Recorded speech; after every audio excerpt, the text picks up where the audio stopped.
एक truck driver को जिंदगी के 60 बरस गुजर जाने के बाद पता चला कि वो दरअसल एक अमीर घराने का वारिस है, जिसे पैदाइश के बाद अस्पताल में दूसरे बच्चे के साथ बदल दिया गया था। जापान में पेश आने वाला ये हकीकी वाकया किसी सनसनीखेज फिल्म की कहानी जैसा लगता है, जिसने पूरे मुल्क को हैरान कर दिया।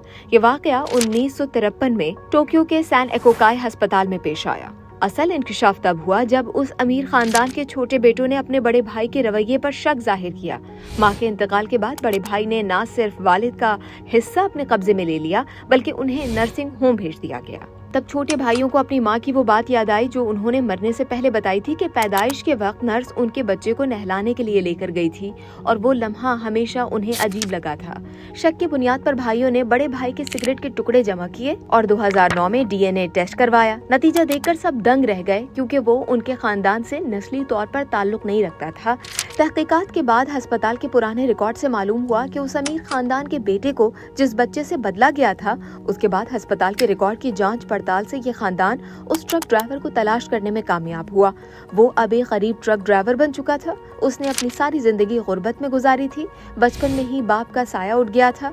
वो तालीम के साथ मजदूरी करता था और लोग अक्सर उसे कहते थे कि वो अपने वालिदैन जैसा नहीं लगता। उधर अमीर घराने में जाने वाला ये दूसरा बच्चा आला तालीम याफ्ता हुआ, एक बड़ी कंपनी का सरबराह बन गया और उसके तीनों भाई उसी कंपनी के आला ओहदों पर फाइज हुए। बदकिस्मती से जब ट्रक ड्राइवर को अपनी हकीकी वालिदैन के बारे में इल्म हुआ तो उसके माँ बाप दुनिया से जा चुके थे। नवंबर 2013 में ड्राइवर ने मुकदमा दायर किया, जो वो जीत गया।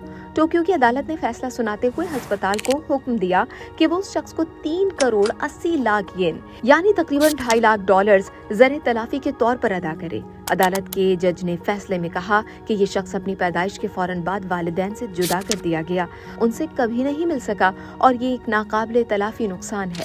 यूं एक सादा जिंदगी गुजारने वाला ट्रक ड्राइवर बरसों बाद जान पाया कि वो दरअसल एक अमीर घराने का खोया हुआ वारिस था।